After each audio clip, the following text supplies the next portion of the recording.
First ever factory outlet Mukunda Jewelry grand opening February 14th na Suchitralo. నమస్తే రమగారు. నమస్తే G. ఏదైనా చిన్న series start చేస్తారండి?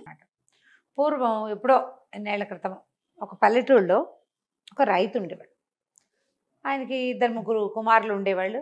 పెద్ద పిల్లలంతా పనిచేసేవాళ్ళు. ఆఖరి వాడికి ఏం పెద్ద పని రాదు, కుర్రాడు. ఏదో ఆడుతూ పడుతూ తిరుగుతుంటేవాడు. జనరల్గా ఆఖరి పిల్లలకి ఏం పెద్ద పనులు రావు, అన్ని చోట్ల అంతే. పెద్దవాళ్ళు చేసేస్తుంటారు, చిన్నపిల్లలు ఏమో చిన్న చిన్నవి అందిస్తారు. కానీ అలాగే ఉంటారు రమగారు. అంతే అంతే మనం అదే చెప్పుకోవాలి. బాధ్యతగా ఉండే పనులు, ఇల్లు మోయటాలు అవి రావు జయ, అస్సలు రావు. కష్టం పాపం. ఆడపిల్లలైనా మగపిల్లలైనా అంతే, మరి జీవితాలు ఏం చేస్తాము. అయితే ఈ కుర్రాడు ఆఖరి వాడికి ఏమీ పని పాట ఉండేది కాదు. సరే వాళ్ళ నాన్న ఏమన్నాడు, 4 ఎకరాల పొలం ఉంది, పెద్దాళ్ళు ఇద్దరు చెరుకో 2 ఎకరాలు చేసుకుంటారు, పిల్లాడిని ఎక్కడైనా కమతానికో పనికో పెడతానని వాడిని పుచ్చుకుని, వాడు ఈ ఊళ్ళో ఉంటే ఇలాగే అల్లరి ఆడుతూ ఉంటాడని ఓ 18-19 ఏళ్ళు ఉన్న వాడిని తీసుకుని, 16-17 ఏళ్ళు ఉన్నాయనుకో, వెంబడి తీసుకుపోయాడు. తీసుకెళ్తే సరే వాళ్ళ ఊరు దాటాక ఇంకో ఊరు కనపడింది. ఒక 2 ఊళ్ళకి తర్వాత చిన్న చిన్న ఊళ్ళు, ఓ పెద్ద గుంపు సమూహం కనపడ్డారు వాళ్ళకి. అందరూ మగవాళ్ళు, ఏదో పని చేసుకుంటున్నారు వాళ్ళు. గుర్రాల మీద అవి ఇవి కడుతుంటే ఈ రైతు ఏం చేశాడు, దండం పెట్టి, బాబు వీడు మా అబ్బాయి, వీడి పేరు మంగళ్ అనమాట. మంగళుడు వీడికి ఏదైనా పని నేర్పించండి, మీ దగ్గర పెట్టుకోండి బాబు, ఏదైనా పని ఇవ్వండి అంటే ఆయన పక్కపక్క అనేవాడు. మేము ఏం పని చేస్తాం అనుకుంటున్నావు అన్నాడు. ఏ పని చేసినా బాబు, ఇంట్లో ఉంటే వీడేం పని చేయడు, తిరుగుతూ ఉంటాడు, మీ దగ్గర ఉంటే ఏదో ఒక పని చేస్తాడు, నేను తీసుకొచ్చా, చెప్పిన మాట వింటాడు, ఊరికే అల్లరివాడే కానీ అల్లరి చిల్లరివాడు కాదు, పర్వాలేదు, కాస్త మీ దగ్గర పెట్టుకోండి బాబు అంటే ఆయన పక్కపక్క అన్నవాడు. అలాగేలే, చెప్పిన పని చేయాలి మరి అన్నారు. అంటే సరే చెప్పిన పని చేస్తాడు, ఏదో నెలకింతని వాడి కోసం ₹1 పక్కన పెట్టండి, మీతో పాటే అన్నం పెట్టండి అన్నాడు. అని కొడుకు చెప్పాడు. ఎరా మరి పని నేర్చుకో, ఏదో ఒక పని నేర్చుకో నువ్వు వీళ్ళ దగ్గర అని చెప్పి కొడుకుని అక్కడ వదిలిపెట్టి వెళ్ళిపోయాడు. ఇంతకీ ఏమిటి, వాళ్ళు ఒక 40 మంది. ఆ 40 మంది దొంగలు. దొంగతనాలు చేయటమే వాళ్ళ వృత్తి. మంచి బలాఢ్యులుగా బ్రహ్మాండంగా ఉన్నారు, బాగున్నారు, గుర్రాలు ఉన్నాయి, ఏవో ఇళ్ళు వాకిళ్ళు ఉన్నాయి, వాళ్ళ పెద్ద పెద్ద గుడిసెలు పాకల్లాంటివి కనపడుతున్నాయి. తండాలాగా ఉందని ఆ తండాలో పడేసి పోయాడు నాన్న. ఈ మంగళుడికి రాత్రి ఏదో చపాతీలు పెట్టారు, తిన్నాడు, పడుకున్నాడు. అరే పొద్దున్నే వీడికి ఏవో కొన్ని పనులు రాత్రే చెప్పారు. నీళ్లు తేవాలరా నాయన మాకు అన్నాడు. అంటే సరేనన్నాడు. వీడు పొద్దున్నే లేచాడు. సరే అటు ఇటు చూసి అక్కడేవో 2 కుండలు ఉంటే ఓ కుండ చేత్తో పుచ్చుకుని దూరంగా ఒక వాగు కనపడుతుంది. నీళ్ళు తేవటం అంటే ఎక్కడి నుంచి తేవాలి, వాగులోంచో బావిలోంచో తేవాలి. అవును. వీడు పోయి వాగు వైపుకి, ఈ దొంగలంతా నిద్ర లేవలేదు, కొంతమంది పడుకున్నారు, కొంతమంది లేవలేదు, ఏదో పనులు చేసుకుంటున్నారు. ఒకళ్ళిద్దరు లేచిన వాళ్ళు చూసుకోవాలా వాళ్ళు ఈ పిల్లాడిని. వీడు మంగళుడు నడుచుకుంటూ పోయాడు. ఆ వాగు దగ్గరికి వెళ్ళి ఆ వాగులోకి దిగి నీళ్ళు ఇట్లా ముంచబోయేసరికల్లా కుండ సగం మునిగేసరికల్లా లోపల నుంచి నీళ్ళ నుంచి ఒక చెయ్యి బయటకు వచ్చింది.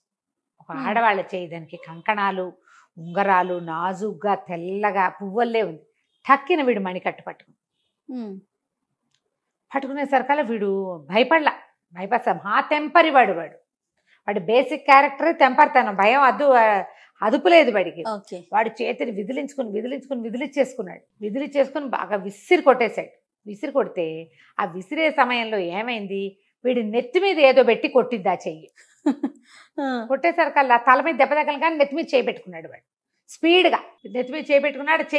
చెయ్యిని లాగబోయాడు, వదిలేసింది చెయ్యి, వెళ్ళిపోయింది నీళ్ళల్లోకి. వీడికి గుండు పగిలిపోయినట్టయింది. బయటకు వచ్చి చూస్తే వీడి నెత్తి మీద ఏదో పెట్టి కొట్టింది కదా, ఆ కొట్టింది ఏంటంటే అంత గిన్నె, అది పాత్రతో కొట్టింది. వీడు చేయి పుచ్చుకున్నాడు కదా, ఆ చేయి విదిలించుకుని ఆ చేయి వేసి వాడి నెత్తి మీద కొట్టేసరికి ఒక ఫ్రాక్షన్ ఆఫ్ సెకండ్స్లో జరిగిపోయింది ఇదంతా.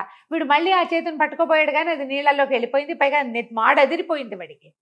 తల మీద కొడితే కళ్ళు బైర్లు గమ్మవు, మరి దిమ్మ తిరిగిపోతుంది. అది కాస్త వీళ్ళు ఎక్కడో పడింది ఆ గిన్నె. తీరా చూస్తే ఆ వాగు బయట అంత గిన్నె, దాని నిండా వజ్రాలు, రత్నాలు అవి తాపడం చేసిన బంగారపు గిన్నెలు, చట్టి, కూర చట్టి ఉంటుంది చూడు, అటువంటిది. వీడు ఆశ్చర్యపోయాడు. ఆ తల తడుగుకుంటూ ఆ కుండ నిండా నీళ్లు ముంచుకుని గిన్నె చేత్తో పుచ్చుకుని పోయాడు. వీడు నెత్తి అడుగుకుంటున్నాడు. నెత్తి మధ్యలో ఏం చేస్తాడు, 2 చేతుల్లో 2 ఉన్నాయి అంటున్నాడు అనమాట. దగ్గరికి వెళ్ళేసరికి వాళ్ళు ఆశ్చర్యపోయారు. ఏమిట్రా, ఎక్కడి నుంచి వస్తున్నావురా, ఏం చేస్తావురా, నీళ్ళు ఎక్కడేవిరా అన్నారు. వాగులోంచి నీళ్ళు తెచ్చానండి అనేసి ఆ కుండ అక్కడ పెట్టి ఆ గిన్నె వాళ్ళ చేతిలో పెట్టి నెత్తి రాసుకుంటున్నాడు. ఆ గిన్నె చూడగానే దొంగల నాయకుడు ఆశ్చర్యపడి, ఎక్కడిదిరా ఇది నీకున్నాడు. ఆ వాగు దగ్గర దొరికిందండి, ఎవరో చేయి పుచ్చుకుంది నన్ను, భయమే లేదురా నీకు అన్నాడు. మనకేం భయం అండి, ఆడాళ్ళని చేయి పుచ్చుకుంటే భయం వేసేయటానికి ఏముంది, మనకేం భయం లేదు. చేయి పుచ్చుకుంది, చేయి విదిలించుకున్నాను, ఏదో పెట్టి నెత్తి మీద కొట్టింది, ఆ నెత్తి మీద పెట్టింది కొట్టింది దీంతోటేనండి, ఇది గట్టు మీద పడిపోయింది, నేను తీసుకొచ్చాను అన్నాడు. ఆ గిన్నెని చూసి ఆశ్చర్యపోయారు. వాగులో ఎన్నేళ్ల నుంచో నీళ్లు ముంచలేదురా మేము, ఈ వాగు దాటి అవతలకి వెళ్తే అవతల ఒక బావి ఉంది, అందులో నుంచి తెచ్చుకుంటాం, ఆ వాగులో చేయి ముంచితే ఒప్పుకోదు ఆ వాగు, ఇటగే చేతులు పుచ్చుకుంటుంది. భయపడుతున్నారు వాళ్ళు. వీడు చిన్నపిల్లాడు, భయం లేదు వాడికి, ఏ భయము లేక పిల్లలకి భయాలు ఉండవు చూడు, తెంపర్తనమే ఎక్కువగా ఉంటుంది. అని చెప్పారు. చెప్పిన తర్వాత వాళ్ళు ఆశ్చర్యపోయారు. ఆ గిన్నెలు అందరూ తిప్పి తిప్పి చూసారు, దాని నిండా వజ్రాలే తాపటం చేసున్నాయి, దాకల్లే ఉంది. న్యాయం పడితే ఇది నీది, అంతేగా వాడికే తెచ్చాడు కదా, వాడి తెచ్చాడు ఇది ఇది అమ్మగా ఎంత డబ్బు వస్తే అంత డబ్బు నీకు ఇస్తాం. మీ నాన్న చెప్పాడు కదా నీకు ఏదైనా పని నేర్పించి 10 రూపాయలు చేతిలో పెట్టమని, మొదటి పూటే సంపాదించుకున్నావురా నువ్వు, భలే వాడివి, అమ్మేసి డబ్బులు పట్టుకొస్తానన్నాడు. కుర్రాడు ఇక్కడే ఉన్నాడు. ఈ దొంగల వర్తకుడు, దొంగల నాయకుడు ఏం చేశాడు, ఆ గిన్నె పుచ్చుకుని ఊళ్ళోకి తీసుకుపోయాడు. ముందు ఒక వ్యాపారస్తుడికి చూపించాడు. వ్యాపారస్తుడు చూసి, అయ్యి బాబు ఇది చాలా ఖరీదు, ఇవన్నీ మంచి మంచి వజ్రాలు, మనకు ఒక రత్నాల వ్యాపారి ఉన్నాడు, ఆయన దగ్గర చూపిద్దాం అని చెప్పాడు. రత్నాల వ్యాపారి దగ్గర తీసుకుపోయారు. వ్యాపారి ఏం చేశాడు, బాగా తిప్పి తిప్పి చూసి దాని సంగతి తెలిసింది, అవి చాలా ఖరీదైనవి, ఆ గిన్నెలో నుంచి ఓడదీస్తే ఒక్కోటి కొన్ని కోట్లు చేస్తుంది. ఆలోచించి ఏమన్నాడంటే, నేను దీన్ని కొనుక్కోగలను, కాకపోతే రాజుగారు ఏ రేటు కడితే ఆ రేటు ఇస్తా, రాజుకు చెప్పకుండా ఇంతంత వస్తువులు కొనకూడదు అని చెప్పి రాజుగారి దగ్గరికి తీసుకుపోయాడు. ఈ మన దొంగల నాయకుడు ఏమనుకున్నాడంటే కొంటారనుకున్నాడు. అదే రాజంటే అతనికి ఏం భయం, వాళ్ళు ఇది దొంగతనం చేసిన వస్తువు కాదు కదా. తీరా అక్కడికి వెళ్ళేసరికల్లా రత్నవర్తకుడు అన్నాడు, ప్రభు ఇది మా ఇంట్లో నుంచి పోయిన గిన్నె, అప్పుడెప్పుడో మా ఇంట్లో దొంగతనం జరిగింది కదా, ఈ గిన్నె మా ఇంట్లో నుంచే పోయింది అన్నాడు. ఈయన నాయకుడిని పట్టుకోమన్నారు రాజుగారు.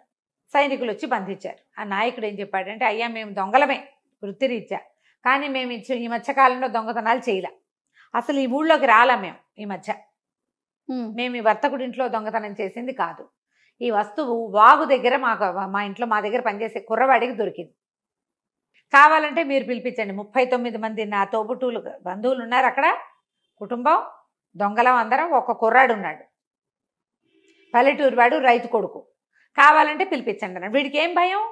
సరే అక్కడి నుంచి రాజు కబురు చేసి పిలిపిస్తే అక్కడ నిజంగానే 39 మంది దొంగలు, ఒక కుర్రాడు, మొత్తం గుంపద్దరిని తీసుకొచ్చేసరికల్లా ఈ మన నాయకుడు చెప్పాడు మంగళుడికి, ఒరే నీకు దొరికిన గిన్నె ఈ వ్యాపారస్తుడు ఇంట్లో నుంచి దొంగతనం జరిగింది అంటున్నాడు అంటే, వీడికి అర్థమైంది వాడు అబద్ధం చెప్తున్నాడు, ఇలాంటి గిన్నెలు మీ దగ్గర ఉన్నాయా ఇంకా అని అడిగాడు. లేవు, ఇది ఒకటే గిన్నె అన్నాడు ఆయన. అనేసరికల్లా మంగళుడు అన్నాడు, ప్రభు ఇలాంటివి 11 పట్టుకొస్తాను మీకు, మామూలుగా లెక్క ఏదైనా పాత్రలు ఉంటే 6, 12 పెట్టుకుంటాం మనం, సెట్ కొనుక్కుంటా, ½ డజన్ గ్లాసులు, ½ డజన్ కప్పులు, డజన్ లెక్క, ఇది ఒక్కటి ఉంది మీ దగ్గర, ఇది కనపడుతుంది కదా, ఇలాంటివి 11 పట్టుకొస్తా. నేను తెచ్చాక మీ వ్యాపారస్తులు ఎంత మోసగాళ్ళో మీరు తెలుసుకోవాలి. ఓ వస్తువు అమ్మడానికి వస్తే మమ్మల్ని జైల్లో పెట్టించడానికి పూనుకున్నాడు కాదు, వస్తువు కొట్టేయడానికి న్యాయమైన ధర ఇవ్వకపోగా మమ్మల్ని దొంగల్ని చేస్తున్నాడు అనేసరికల్లా రాజుగారికి ఈ గిన్నె మీద ఆశ పుట్టింది. అది ఇట్లా పట్టుకుంటుంటే ఆయనకు సంతోషంగా ఉంది, అది అలౌకికమైనదిగా తోస్తుంది. ఈ లోకంలోది కాదు ఆ గిన్నె, ఆ పనితనం ఇక్కడిది కాదు. రెండో వ్యాపారస్తుడు, మొదట వచ్చిన వాడు ఒకనాడు వ్యాపారస్తుడు, వాడు చెప్పాడు ఇది భూమి మీద తయారయ్యే వస్తువులాగా లేదు, చేత్తో చేసినట్టు లేదు అని. కొన్ని ఉంటాయి కదా అట్లా. అక్కడి నుంచి రాజుగారు అంటే, నువ్వు 11 తేగలవా అన్నట్టు. ఖచ్చితంగా తేగలను, ఈ గిన్నె నా చేతికి ఇచ్చేయండి అనేసరికల్లా వీళ్ళు రాజు ఏం చేశాడు, సరే నువ్వు వచ్చేదాకా ఈ 40 మంది జైల్లో ఉంటారు, ఓహో మరి లేకపోతే వీడిని నమ్మి పంపితే గిన్నె పుచ్చుకుని పారిపోతేనో నమ్మలేం కదా. సరే అక్కడి నుంచి ఏం చేశాడు కుర్రాడు, సరేనన్నాడు. ఏడాది గడువు, సంవత్సరం గడువు, నువ్వు తేగలవంటే తెస్తా అన్నాడు. తెస్తా అనేసరికల్లా రాజుగారు ఒక గుర్రం తెప్పించి ఇచ్చారు కుర్రాడికి. వాడికేమొచ్చు గుర్రపు స్వారీ, వెళ్తాడు అంతే గుర్రం మీద ఎక్కి. సరే ఏం చేశాడు, అన్నా మీరేం కంగారు పడకండి, నేను తెస్తా, ఎక్కడ దొరికితే అక్కడికి వెళ్తా, ఇదేం మనం కొట్టుకొచ్చింది కాదు, ఆ వాగులో పడొచ్చింది, ఆ వాగు వెనకాల పడే వెళ్తా అని చెప్పాడు. చెప్పి సరేనండి వాళ్ళ 40 మందిని అరెస్ట్ చేసి పారేశారు. మంగళుడు ఏం చేశాడు, ఆ గుర్రం వేసుకుని ఏదో 2 రోజులకి ఒక రోజుకి సరిపడా రొట్టెలు అవి మూట కట్టుకుని మెల్లిగా ఈ వాగు వెంబడి గుర్రం వేసుకుని బయలుదేరాడు. వాడికి చల్ చల్ చల్ అంటాను రాదు, టిక్కు టక్కుని వెళ్తాడు అంతే. అంతే రైతు కూరాడు, చిన్నపిల్లాడు కూడా కదా, వాడు ఇంకా యంగ్స్టర్ కదా. అలా వెళ్ళగా వెళ్ళగా వెళ్ళగా ఆ వాగు ఏ ఊళ్ళో స్టార్ట్ అవుతుందో ఆ ఊరు చేరాక ఆ ఊళ్ళో ఏం చేశాడు, ఒక పేదరాజు పెద్దమ్మ ఇంటికి పోయాడు. వీడి దగ్గర ఏముంది, తెచ్చుకుని రొట్టెలు అయిపోయినాయి. మధ్యలో ఏదో కాయా కసురు తిన్నాడు, మధ్యలో దారిలో దొరికింది. పేదరాజు పెద్దమ్మ దగ్గరికి వెళ్ళి ఏదో ఒక పావలా ఇచ్చి భోజనానికి కూర్చున్నాడు. అన్నం తిన్నాక అడిగాడు, ఏంటి మీ ఊళ్ళో సంగతులు, ఈ ఊళ్ళో విశేషాలు ఏంటంటే, పెద్దమ్మలకైతే తెలుస్తుంది కదా, ఆ ఊళ్ళలో తెలిసేవి మరి, పుటకోళ్ళ అమ్మలకి వేదరాజు పెద్దమ్మలకి తెలుస్తాయి. ఏమిటి ఇక్కడ విశేషాలంటే, విశేషాలు ఏమిటాయంటే అన్నీ బాగానే ఉన్నాయి, అన్నీ బాగానే ఉన్నాయి. వారం 10 రోజుల నాడు రాజుగారి కుమారుడు ఒకడు నీయుడు వాడే మరణించాడు. ఓహో, ఏం చేస్తాం, నగరం అంతా శోక సముద్రంలో మునిగింది. పిల్లవాడిని ఇంకా వివాహితుడు కాదు, చిన్నపిల్లాడు కదా, ఖననం చేశారు, పాతి పెట్టారు. పెట్టిన తర్వాత 2వ రోజు పాలు పోయటానికి వెళ్ళారు. ఆ ఖననం చేసిన దాని మీద ఎవరో దాన్ని పెళ్ళగించినట్టుగా కనపడింది. సమాధి చేశారు అబ్బాయిని, పడు లోపల పెట్టి పలకేశారు. పలక కదిలించినట్టు పెళ్ళగించినట్టు కనపడుతోంది. మళ్ళీ అంతా సరి చేశారు. మర్నాడు వెళ్తే మళ్ళీ పెళ్ళగించినట్టుంది. రోజు ఎవరో దాన్ని పెళ్ళగిస్తున్నారు. ఏం జరుగుతోందో తెలియదు. దానికి కాపలాలు పెట్టినా ఏమీ అవటం లేదు, ఏమీ అవటంలా. ఇది పరిస్థితి అని ఊళ్ళో పరిస్థితి. ఊళ్ళో పరిస్థితి అదంటే, సరే అదేమిటో చూడాలి, నేను చూస్తానన్నాడు. అంటే నవ్వొచ్చింది ఆవిడికి. సరే బాబు, రాజుగారి దగ్గరికి తీసుకెళ్తానని చెప్పి రాజుగారి బాకెట్లో తీసుకెళ్ళి దింపింది.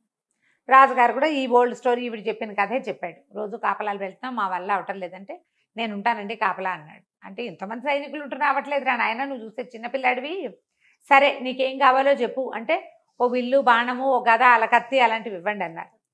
ఓ కత్తి డాలు, ఓ విల్లు బాణము ఇచ్చారు.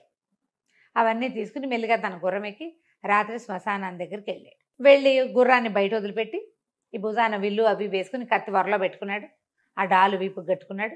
వచ్చి అట్లా ముందుకొచ్చి యువరాజు సమాధి ఎక్కడుందో దానికి అవతలగా కొంచెం కూతబెట్ట దూరంలో కూర్చొని చూడడం మొదలుపెట్టాడు. ఎవరు వస్తారా, ఆ సైనికులు కూడా ఉన్నారు. కానీ సైనికులు ఏమనుకున్నది, కుర్రాడు వచ్చాడు కాబట్టి వాళ్ళ సైనికుల్ని విత్డ్రా చేసేశారు. చేసేస్తే కాసేపట్లో అర్ధరాత్రి దాటాక చూస్తూనే ఉన్నాడు. వీడు నిద్రపోలే. వీడికి ఏమిటి, చిన్న కుర్రాడు, రాత్రిళ్ళు పడుకోకుండా చీట్లాట ఆడుకోవటం అలవాటు వాడికి. వాడికి ఎందుకు నిద్ర వస్తుంది, ఏదైనా కాలక్షేపం ఉంటే కుర్రాళ్ళకి అసలు నిద్రే రాదు. మెలకుగా కూర్చుని ఉన్నాడు. 1 గంట అలా అయ్యేసరికల్లా 3 పావురాలు వచ్చి వాళ్ళని, ఇక్కడ పావురాలే కదా అనుకుంటారు. వీడు పావురాలే కదా అనుకోలే. పావురాలు ఎందుకు వాళ్ళని, రాత్రిపూట పావురాలు ఎందుకు వస్తాయి అసలు, రాత్రిళ్ళు ఏ పక్షి అయినా వస్తుందా, అసలు కదలదు కదా. పైగా అది గుట్రు గుట్రు అంటూ ఉంటుంది పావురం. అది గుట్టు అందు ఏమీ అందు, ఏమీ అంటల్లా. 3 పావురాలు నిశ్శబ్దంగా వాలే వచ్చి ఒక 3 నిమిషాలు 5 నిమిషాలు చూసేసరికల్లా ఈ 3 పావురాలు 3 యక్షకన్యలుగా మారిపోయింది. మారి ఏం చేసినాయి, ఒక ఎర్రటి తుండుగుడ్డ పరిచారు వాళ్ళు. ఒక కర్ర తీసుకున్నారు. కర్ర ఉంది ఇంత వాళ్ళ చేతిలో. ఆ కర్ర పెట్టి తవ్వటం కాదు, సింపుల్గా చేసేసారు. దీని మీదేమో, ఈ తువ్వాల మీదేమో వడ్డిచ్చు అని 2 దెబ్బలు కొట్టింది.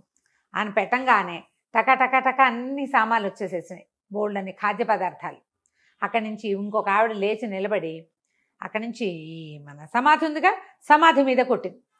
తెరుచుకొని సమాధి మూత పక్కకు జరిగింది. రాజకుమారుడు లేచి వచ్చాడు, కూర్చున్నాడు. 4 కూర్చుని తిన్నారు. కూర్చుని తింటున్నాడు అన్నం. బతికే వచ్చేసాడు. అన్నం తింటున్నాడు, వీళ్ళతో పాటు తిండి తింటున్నాడు. మనవాడు ఏం చేశాడు, మెల్లిగా బాణం తీసి సరిగ్గా సూటిగా వేసి కొట్టాడు. ఎవరికి కొట్టుంటాడు చెప్పు, యక్షకన్యలు కొట్టేశాడా? యక్షకన్యలకి తగలలేదు, రాజకుమారుడికి తగలలేదు, వాళ్ళ మధ్యలోకి వేశాడు. వెయ్యగానే 3 యక్షులు పావురాలకు మారిపోయి తుర్రుమని ఎగిరిపోయారు. ఎగిరిన మరుక్షణం వీడు పరిగెత్తాడు అక్కడికి. పరిగెడితే వాళ్ళు వెళ్ళిపోతూ వాళ్ళ దగ్గర ఒక బెత్తము, ఓ తుండుగుడ్డ ఉన్నాయా, ఒక ఎర్ర తుండు పరిచి ఒక బెత్తం పెట్టి కొట్టారు. భోజనం తెప్పించారు, అవి అక్కడే వదిలిపెట్టేశారు. ఈ కంగారులో 3 వెళ్ళిపోయారు. 3 వెళ్ళిపోయి రాజకుమారుడు ఒకటే కూర్చున్నాడు, అన్నం తినుకుంటూ ఆఖరి ముద్ద తింటున్నాడు. అక్కడి నుంచి ఆ తుండుగుడ్డను ఆ కర్ర చంకలో పెట్టుకుని, నువ్వు ఇక్కడ ఎందుకు శ్మశానంలో పాము, ఇంటికి వెళ్ళిపోదామని రాజకుమారుడిని గుర్రం ఎక్కించుకుని బతికొచ్చేసాడు వాడు. వాళ్ళు రోజు అతనితో కలిసి కంపెనీకి భోజనం చేస్తున్నారు. పూడ్చిన కుర్రాడు కావాలి వాళ్ళకి, దొరికాడు రాకుమారుడు, తింటున్నారు రోజు కూర్చుని. తీసుకుపోయి రాజుగారికి అప్పచెప్తే రాజుగారు పరమ సంతోషించేశాడు. ఈ బతికొచ్చిన కొడుకుని చూసి. నీకేం కావాలో చెప్పు అన్నాడు. నాకేం కావాలంటే బ్యాగ్లో నుంచి వీడి గిన్నె తీశాడు. ఇలాంటివి 11 గిన్నెలు కావాలండి అన్నాడు. రాజు అన్నాడు, బాబు నా రాజ్యం అంతా అమ్మేసినా ఒక్క గిన్నె కూడా కొనలేను నేను, ఇదంతా ఖరీదైనది, కోట్లు చేస్తాయి, నా వల్ల కాదు అన్నాడు. అంటే సరే అని బాయ్ చెప్పేశాడు. అక్కడి నుంచి బయలుదేరి ఈ వాగు ఉన్న ఊరు నుంచి అలా బయలుదేరి సముద్ర తీరాన్ని వైపు వెంబడి ప్రయాణం చేస్తూ ఒక నగరానికి చేరాడు. ఒక ఊరు అది. ఆ ఊళ్ళో చేరాడు. ఊళ్ళో ఏవో చాలా ఇళ్ళు కనపడ్డాయి. ఏదో ఒక ఇంటి దగ్గర ర్యాండమ్గా ఓ ఇంటి దగ్గర ఆగి, ఏమంటే పై దేశం నుంచి వస్తున్నాను, భోజనం పెడతారా అంటే వాళ్ళు అన్నారు, నాయన మాకేం అభ్యంతరం లేదు, కానీ మా ఇంట్లో తిండే లేదు, మాకే కాదు ఇక్కడ ఎవరికీ తిండి లేదు, మా దగ్గర తిండి గింజలు లేవు, నీళ్లు ఉన్నాయి పుష్కలంగా అనేసరికి అతను అన్నాడు, ఆశ్రయం ఇస్తారన్నాడు. ఆశ్రయం ఎందుకు నాయన, ఇస్తాము, కానీ మేమేం తిండి పెట్టలేవు, మేము తినటానికే ఏమీ లేదు, ఏదో గంజి దాచున్నాం, మీరు కూడా ఒక గంజి పోయగలం అంతే అన్నాడు. ఏం కంగారు పడకండి, నేను చెప్తాను ఇక్కడ మీకు ఎందుకు ఈ పరిస్థితి వచ్చింది అన్నాడు. మాకు పంటలు పండవు, మేము సముద్రం ద్వారా ధాన్యం దిగుమతి చేసుకుంటాం, ఇప్పుడు కాయాకసరు పండుతాయి, కాయాకసరులతోటి ధాన్యం లేకుండా ఏం చేస్తాము, అవును, మా దగ్గర పండే కాయాకసరు అన్నీ మేము ఇతర దేశాలకి ఎక్స్పోర్ట్ చేసి ధాన్యం ఇంపోర్ట్ చేసుకుంటాం.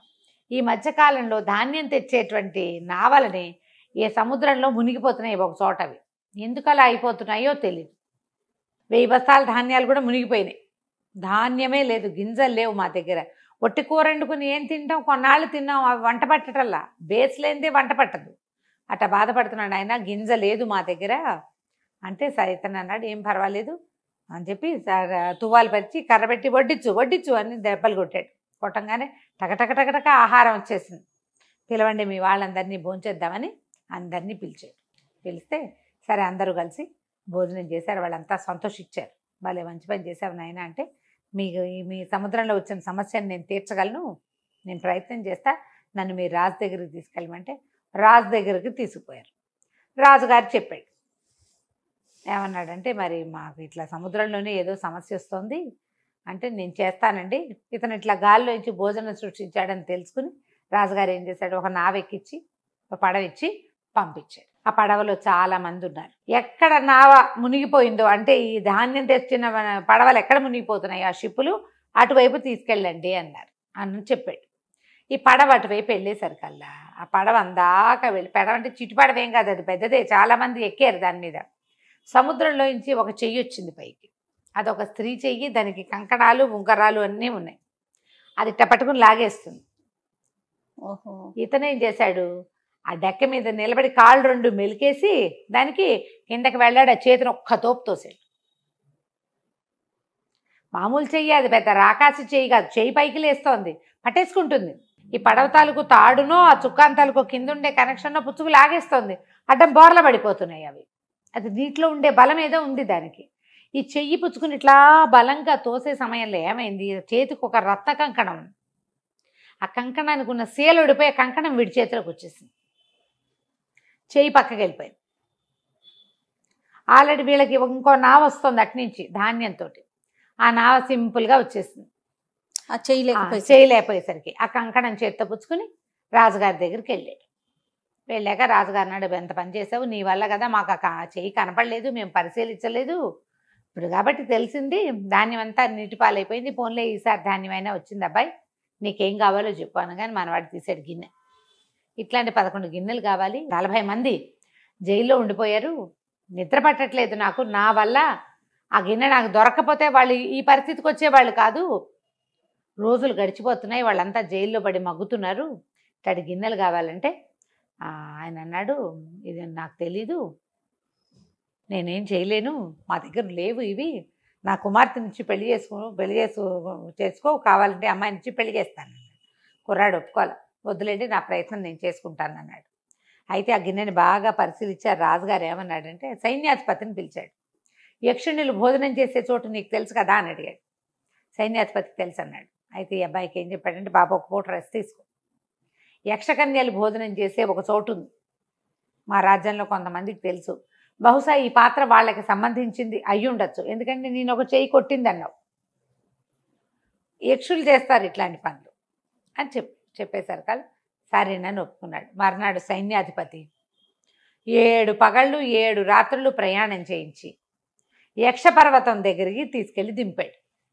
అదే పర్వతం, అక్కడే వాళ్ళు భోజనం చేస్తారు, ఒక కోట ఉంది, అక్కడ భోజనాలు చేస్తారు, మాకు ఎన్నో తరాలుగా మాకు తెలుసు, ఎప్పుడైనా వాళ్ళ వల్ల ఇబ్బంది వస్తుంది కానీ తరచూ వాళ్ళ వల్ల మేమేం ఇబ్బంది పడమని చెప్పాడు. తను నా దారిని నేను వెళ్తాను, నువ్వు వెళ్ళిపోమన్నాడు. అక్కడి నుంచి తన దగ్గర ఉండే తుండుగుడ్డ, కర్ర, రత్తాల కంకణం, గిన్నె వాడి దగ్గరే ఉన్నాయి. సరే మెల్లిగా కొండ ఎక్కుంటూ వెళ్తే పైన ఒక కోట. ఆ కోటలో ఒక ముసలి వంటవాడు మాత్రమే ఉన్నాడు. లోపలికి వెళ్ళి వంటవాడి కనపడేసరికి వంటవాడు ఆశ్చర్యపడి, ఊరిని ఎట్ట వచ్చావురా నువ్వు మనిషివి, నువ్వు కనుక కనపడ్డావంటే విరుచుకు తినేస్తారు వాళ్ళు. తినడం అంటే లిటరల్లీ తినేయటం కాదు, ఏదో ఒకటి చేస్తారు. కనపడిపోక దాక్కుని చూడు అని చెప్పాడు. వీడు యక్షకన్యలను చూడడానికి వచ్చానని చెప్పాడు అతనికి. సరే భోజనశాలలో దాక్కోబెట్టాడు ఒక చోట. ఈ దాక్కున్న తర్వాత ఏమైంది, చీకటి పడింది, వంట చేస్తున్నాడు వీడు, బోళ్ళంత రుచికరమైన వంట, అందలు పాంజేబులు అవి చప్పుళ్ళు అవుతున్నాయి. అప్పుడు ఈ వంటవాడు కేకేశాడు, అమ్మాయి వంట అయింది వడ్డించనా అని అడిగితే 3 యక్షకన్యలు లోపలికి వచ్చారు భోజనం చేయడానికి. భోజనశాలలో 3 కూర్చున్నారు. వడ్డించాడు, 3 కూర్చుని పళ్ళేలో అన్నం తింటూ ఏమన్నారు, ఒక అమ్మాయి చెప్తుందనమాట, 7 ఏళ్ళుగా నేను ఆ 40 దొంగల్ని వాగులో చెయ్యి కూడా పెట్టనివ్వాల, 7 సంవత్సరాలు కాపాడా. ఆ కుర్రాడు ఎవడో వచ్చి నా రత్నాల కొంచెం కాస్త తీసిపోయాడు, వాడు వచ్చి నీళ్లు ముంచేశాడు దొంగమొహం అనేసరికల్లా రెండోదంది, ఆ కుర్రాడే కదా బాణం వేశాడు, అనవసరంగా భయపడి నా తువ్వాలు నా కర్ర అక్కడే వదిలిపెట్టేశాను అనేసరికల్లా మూడో అమ్మాయింది, ఓసే మీకు అర్థం కావట్లేదు నేను చెప్పే మాట, ఈ 2 పనులు చేసిన వాడే సముద్రంలో నా చేయిబుచ్చు తోసేసి నా కంకణం కాస్త కొట్టేశాడు, భలే కుర్రాడు, వస్తువులు పోగొట్టుకున్నావు, నాన్నకేం సమాధానం చెప్పాలో తెలీదు, మన శక్తులన్నీ వాడు లాగేసుకున్నాడు, ఖాళీగా కూర్చున్నావు అంటుంటే ఈ వెనకాల నుంచి కుర్రాడు అడిగాడు మంగళుడు, ఆ పనులన్నీ చేసిన కుర్రాడు కనపడితే మీరేం చేస్తారు అని. ఏమీ చెయ్యం, మాతో పాటు కూర్చోబెట్టుకుని అన్నం పెడతాము అన్నారు. అనగానే వీడు బయటకు వచ్చాడు. గుర్తుపెట్టారు 3 వీడే అని. సరే కూర్చో మాతో పాటు భోజనం చెయ్యి అని కూర్చోబెట్టారు. కూర్చోబెడితే వీడికి ఆ గిన్నె కావాలి, అలాంటి 11 గిన్నెలు కావాలి కదా. సరే వాళ్ళు మాట్లాడుకుంటుంటే అడిగాడు, ఏమిటి ఇది అంటే, మా నాన్న 3కి 3 విషయాలు ఇచ్చాడు, మాకేమో 4 కలిసి తినాలని కోరిక, మేమేమో 3 ఉన్నాం, మా అన్నయ్య మాతో ఉంటాడు ఉండడు, ఒక అన్నయ్య ఉన్నాడు, అతను లేనప్పుడు అతని బదులు మేము ఇంకొకళ్ళని సహాయంగా పెట్టుకుంటాం, ఒకళ్ళకి సముద్రంలో ఒక భాగం ఇచ్చాడు, ఆ వైపు వచ్చిన పడవని తిరగొట్టేస్తుంది అది, ఒకళ్ళకి వాగు ఇచ్చాడు, ఆ వాగులో ఎవరిని ముంచుకొని మీద అదే ఉంటుంది. ఇది జరిగింది. ఇంతలో ఏమైంది, ఒక ఉత్తరం వచ్చింది. ఉత్తరం వచ్చేసరికి ఆ ఉత్తరం ఎవరు రాశారు, యక్షరాజైన వీళ్ళ నాన్న. 3 ఏడవటం మొదలుపెట్టారు. ఎందుకు ఏడుస్తున్నారు, ఏమైందంటే, వృషభాసురుడు మా అన్నయ్యని ఎత్తుకుపోయాడు, వాడు దుర్మార్గుడు, మా అన్నయ్య అతని దగ్గర బందీగా ఉన్నాడు, మా నాన్న ఏం చేయాలో తెలియక మా నాన్న బాధపడి ఉత్తరం రాశాడు అని చెప్పేసరికల్లా, మీ అన్నయ్యని నేను విడిపిస్తాను, మీ నాన్నని ఇక్కడికి రమ్మనమన్నాడు అనేసరికల్లా, సరే మా నాన్న ఏమంటాడో అని భయపడుతూ తండ్రి కబురు చేశారు రమ్మని. కబురు చేసేసరికల్లా ఆయన వచ్చి, ఇదేంటి మానవ కుర్రకుంక, వీడిని ఎవడో ఎందుకు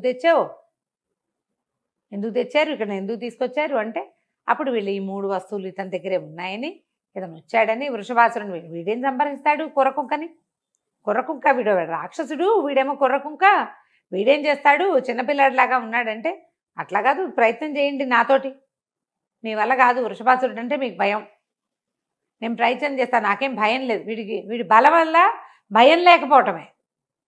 సరే అక్కడి నుంచి ఈయన ఏం చేశాడు, సైన్యాధిపతిని ఎవరినో కేకేసి ఒక మంచి గుర్రం తెప్పించాడు, ఒక కత్తిడాలు ఇచ్చారు, ఒక గది ఇచ్చారు.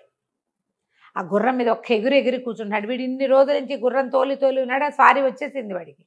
ఇంకా అనిపించింది వీడేదో పని చేస్తాడు నిజంగానే. వీడు కాస్త వీళ్ళు ఆ గుర్రంతో పాటు గుర్రం తీసుకుపోతుంది ఆటోమేటిక్గా. ఆ వృషభాసురుడు ఎక్కడున్నాడో ఆ కోట దగ్గరికి తీసుకెళ్ళి తలుపు కొట్టాడు. వృషభాసురుడు ఉన్నాడంటే వాళ్ళు అక్కడున్న 2 రాక్షసులు, ఏమిటి నువ్వు ఎవడివి, వృషభాసురుడిని చూస్తేనే గుండె పగిలి చస్తావు నువ్వు, పొమ్మన్నారు. వీడేం చేశాడు, ఒక్క ఎగిరి గుర్రం మీద నుంచి ఆ కత్తి పుచ్చుకుని 2 మీదకి దూకాడు. చెరుకోసారి కత్తితోటి మిరకాయలు కోసేసాడు. కోసేసి 2 ద్వారం లోపలికి పడేసాడు. పడేసరికి ఇక్కడ ఏదో సందడి అవుతోందని ఆ వృషభాసురుడు అన్నవాడు బయటకు వచ్చాడు. తరిగిన తలకాయలు కనబడేసరికి వాడు ఎవడరా, నా ద్వారపాలకుని చంపిన వాడు ఎవడు అని పరిగెత్తుకుంటూ బయటకు వచ్చాడు. వచ్చేసరికల్లా సరే వీడు అన్నాడు, నీ దగ్గర యక్షరాజకుమారుడు అని వాడు మాకు ఇచ్చే అంటే, నేను ఇవ్వను, యక్షులతోటి పని చేయించుకోవడానికి వాడు నాకు కావాలి, సుకుమారమైన పనులన్నీ యక్షులే చేస్తారు, నాకు కావాల్సిందేనన్నాడు. కాదు, అప్పుడు మన ఇద్దరం ద్వంద్వ యుద్ధం చేద్దామన్నాడు. వాడేమో ఏకంగా 8 అడుగులు ఉన్నాడు, వీడు 5.5 అడుగుల అబ్బాయి. వాడు ఏం యుద్ధం చేస్తారు? కాకపోతే వీడికి ఏమిటి, వాడిట మీదకి వస్తే తప్పుకునే తెలివి ఉంది వీడికి. వాడు పరిగెత్తుకొచ్చినప్పుడల్లా వీడు తప్పుకుని అంటాడు, ఏమిటి పిల్లాట్లాడతావు, సరిగ్గా యుద్ధం చేయటం రాదా నీకు అంటాడు. వాడు ఏదో గద విసిరేసేసారు కదా, వీడు తప్పుకున్నాడు కానీ తన గదని మాత్రం వాడి మీదకి విసిరేశాడు. వాడికి ఆయువు పట్టు మీద తగిలి ఆ వృషభాసురుడు పడిపోయాడు. ఇది కేవలం వాడిలో ధైర్యం, భయం లేకపోవడం తప్ప వాడికి ఏం సాహసం శౌర్య పరాక్రమాలు ఏం లేవు. అవును. వెళ్ళిపోయాడు. లోపలికి వెళ్ళి ఏం చేశాడు, ఆ రాజకుమారుడు వెతికితే ఆ కోటంతా ఎవ్వరూ లేరు. అంతా వజ్రాలు, మణులు, మాణిక్యాలు, బంగారంతో నిండిన గోడలు, వాకిట్లో 2 ద్వారపాలకులు, లోపల రాక్షసుడు. వాడు చచ్చిపోయాడు, ఎవ్వరు లేరు. ఒక చెరసాలలో ఉన్నాడు ఈ రాజకుమారుడు. తను పరిగెత్తుకుంటూ వెళ్ళి రాజకుమారుడిని ఊడదీసి బయటికి తీసుకొచ్చాడు. తను గుర్రం ఎక్కించుకుని వెళ్ళిపోదామంటే, సరే నువ్వెవరు ఏంటి అని కనుక్కుని యక్ష రాకుమారుడు ఏమన్నాడు, మా నాన్నని మా చివరి చెల్లెల్ని పెళ్లి చేసుకుంటానని ఆయన వేలుకున్న ఉంగరం ఇవ్వమని అడుగు. మా చెల్లెలు నీ పక్కన ఉంటే నీ మొత్తం జీవితం అంతా పండగే. ఆ ఉంగరం ఉన్నవాడికి ఎక్కువ బలం ఉంటుంది. నువ్వు అడుగు, నన్ను రక్షించావు కాబట్టి ఆ 2 అడిగి తీసుకోమన్నాడు. సరే వీళ్ళు ఇద్దరు కలిసి వెళ్ళిపోయారు. ఆ 3 యక్షకన్యలు తండ్రి ఉన్న చోటుకి వెళ్ళారు. మాసేపు మాట్లాడుకున్నాక నీకేం కావాలో అడగమంటే, ఇతను మీ అమ్మాయిని ఇచ్చి పెళ్లి చేయండి, మీ వేలుకున్న ఉంగరం ఇచ్చేయండి అన్నాడు. అంటే ఆ ఉంగరం వీడి దగ్గర ఉంటే ఆ యక్షరాజు ఏమీ చేయడు వాడిని. వాడు వాయువు అయ్యేదాకా యక్షుల వల్ల వాడికి భయం ఉండదు అనమాట. కొన్నాళ్ళు పోయాక నా పిల్ల నాకు కావాలనిపించింది అనుకో, ఆయనకి పిల్లని తీసుకెళ్తాడు. ఉంగరం ఉండటం వల్ల వీడికి ఏం జరగదు. అందుకని అబ్బాయి చెప్పాడు అనమాట. అక్కడి నుంచి సరే అమ్మాయి కూడా ఒప్పుకుంది. ఈ కుర్రాడు యక్షరాజు కుమార్తెను పెళ్లి చేసుకుని ఆ ఉంగరం వేలికి పెట్టుకుని ఇలాంటి 11 పాత్రలు కావాలని అడిగి మొత్తం 12 పాత్రలు పుచ్చుకుని ఆ భార్యతో సహా గుర్రం ఎక్కి వచ్చేసాడు.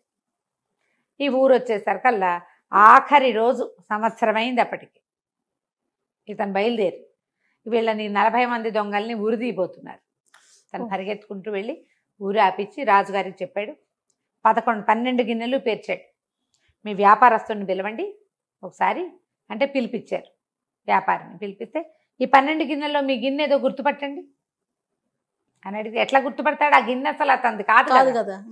వ్యాపారస్తుడిని నమ్ముతాడు రాజు, ఎందుకంటే వాళ్ళ దేశంలోనే చాలా సంవత్సరాలుగా ఉన్నారు కాబట్టి. దొంగల్ని నమ్మరు సహజంగా. మేము దొంగలమని ఒప్పుకున్నాం కదా, వస్తువు తెచ్చినవాడు దొంగ ఎప్పుడు కూడా.